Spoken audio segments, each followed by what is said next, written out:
Dương mùa mơ lùm hạt triêm bờ lóng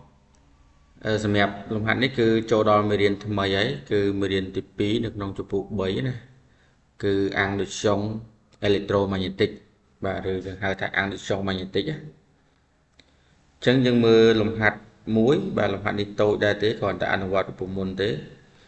chỉ cả chập đam về còn ôn riêng sầm hẹp mười điền tham mày đấy chân cái tha đọc ba sai trong lon muối miên provide zone chật sam sập mét và chân đọc ba sai trong lon miên provide zone chật sam sập mét anh ấy cứ chỉ ấn và những ta để ấn rồi ấn đòi lực bươn thế và lực bươn thế cứ pi mét trong vị trí cứ những ta nói với nông đan magnetic action than zone chật 50 Tesla này cứ bề đai cả này bao nhiêu cứ về cài mũi bể mình tha đọc bạc sai chùm lò nấng là nông đán cứ nông tự đai cài chùm mũi bể chẳng có đồ thay dương mình đọc bà sai chùm lò mũi cứ đấy hai plati đại buôn về tới và hay cài nặng bể chẳng có đồ tạo bể mình tự đai lang lừa cho chẳng quên nắng cứ bể hay với cài thế này chẳng bảo bể về cài này cứ dương bàn tại tá mà nâng mồm cài sập được để bà có cái ao dương cái này cầm lang akisni cho là có ăn ví rồi việc cô này rồi bạc sai trong lón về cầm pung thui cho nèហើយខបើសេខ្វីមាន resistance 10 ohm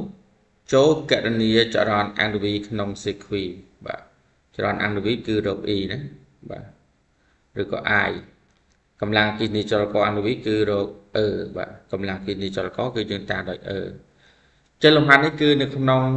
ចំណុចមួយយើងនិយាយអំពីកម្លាំងអគ្គិសនីចលករនៃរបារផ្លាទីបាទអញ្ចឹងបងប្អូនដឹងហើយរូបមន្តកម្លាំងអគ្គិសនីចលករគឺមាន3នៅក្នុងមេរៀននេះគឺយើងមាន E តម្លៃខាត់ E ស្មើនឹង N តម្លៃខាត់ delta phi លើ delta t បាទនេះគឺករណីផ្លុចប្រែប្រួលណាបាទដោយករណីគេទាញស៊ុំចូលក្នុងដែនឬក៏ទាញស៊ុំចេញពីដែនអញ្ចឹងទៅហើយរូបមន្តមួយទៀតគឺនិយាយអំពីកម្លាំងអគ្គិសនីចលករនៃរបារផ្លាទីគឺ E ស្មើនឹង B VL sin data ហើយរូបមន្តមួយទៀតគឺតកតទៅនឹងកម្លាំងអគ្គិសនីចលករអាំងវីអតិបរមាបាទគឺបាទបានអូមេហ្គាណាយើងអាចសេថា B A N អូមេហ្គាបាទអានេះមាន3នេះសំខាន់ប៉ុន្តែមួយទៀតគឺទី4ណាយើងមាន4ទាំងអស់ទៅគឺមាន4គឺកម្លាំងអគ្គិសនីចលករអាំងវីខណៈគឺស្មើនឹង EM ទៅស្មើ M sin អូមេហ្គា T បាទចឹងនៅក្នុងមេនេះគឺយើងមានកម្លាំងអគ្គិសនីចលករ4ហ្នឹងណាមិនមែន3ទេបាទ4ប៉ុន្តែលំហាត់របស់យើងនេះគឺយើងប្រើមួយនេះ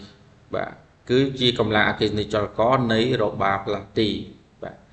អញ្ចឹងបងប្អូនដឹងថាប្រើរូបមន្តណាហើយយើងមើលគូពយល់មិញនេះគឺ data ស្មើ90អញ្ចឹងបើ90 sin 90ស្មើអីបាទ sin 90គឺស្មើ1បាទ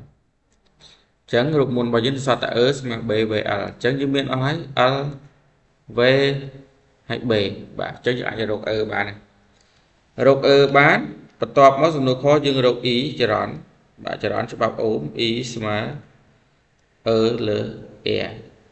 ហើយគេប្រាប់ Air មកគឺ10អូមណាអញ្ចឹងលំហាត់នេះអត់ប្របាក់ទេគ្រាន់តែចំនួនរូបមន្តហើយគ្រាន់តែបងប្អូនត្រូវយល់ថាវាចូលករណីកម្លាំងអគ្គិសនីចលករមួយណាណាចឹងយើងទៅមើលដំណោះស្រាយទាំងអស់គ្នាបើកកណនីកម្លាំងអគ្គិសនីចលករអានុវីចឹងយើងប្រើតាមរូបមន្ត E ដែលស្មើនឹង BVL បាទព្រោះ sin data យើងមិនបាច់ដែរព្រោះកែង90 sin 90ស្មើ1ណាចឹងវាចូលករណីពិសេសគឺsin 90ស្មើ1បងដាក់ដោយមកដោយ B គឺ 0.50 Tesla ឬក៏ 0.5 ណា V 2 ម៉ែត្រក្នុងវិនាទីហើយប្រវែងរបស់ខ្សែចម្លងគឺ 0.30 ម៉ែត្រអញ្ចឹងយើងចំនួនចូលក្នុងរូបមន្តរបស់យើងវិញមកអញ្ចឹងគេបាន E ស្មើនឹង B 0.5 គុណនឹង V 2ហើយគុណនឹង L 0.3 chẳng xôn chỉ pram nó cứ mùi lợp pi nè mùi lợp pi dương dùng ruộng nâng pi chào tới ở hay sao muối chẳng mùi con xôn chỉ bấy cứ bán xôn chỉ 3Vបាទដូចនេះស្មើនឹង 0.3V បាទកម្លាំងអគ្គិសនីចលករគឺគិតជា V ណាបាទអូនមើលសំណួរខគណនាចរន្តអង្គរវីបាទចរន្តអង្គរវីយើងប្រាប់តាមរូបមន្តច្បាប់អូមគឺ E ស្មើនឹង E លើ A ចឹង E របស់យើងហៅឃើញក្នុងសំណួរកមកនេះគឺ 0.3V ហើយ A គេឲ្យមកគឺ 10 អូមណាចឹងបងអូនជំនួសចូលនៅរូបមន្តមកគេបាន E ស្មើនឹង 0.3 លើ 10 បាទ 0.3 លើ 10 មិនបាច់ពិបាកចែកទេគឺចែក 10 គឺថែមក្រោយក្បៀស0មកខ្ទង់ទៀតទៅចឹងគឺ 0.03 អំពែបាទដូចនេះចរន្ត E បាទដែលកើតមាននៅក្នុងរបារផ្លាស់ទីពេលដែលវាផ្លាស់ទីក្នុងដែនហ្នឹងគឺបាន E ស្មើនឹង 0.3 អំពែណា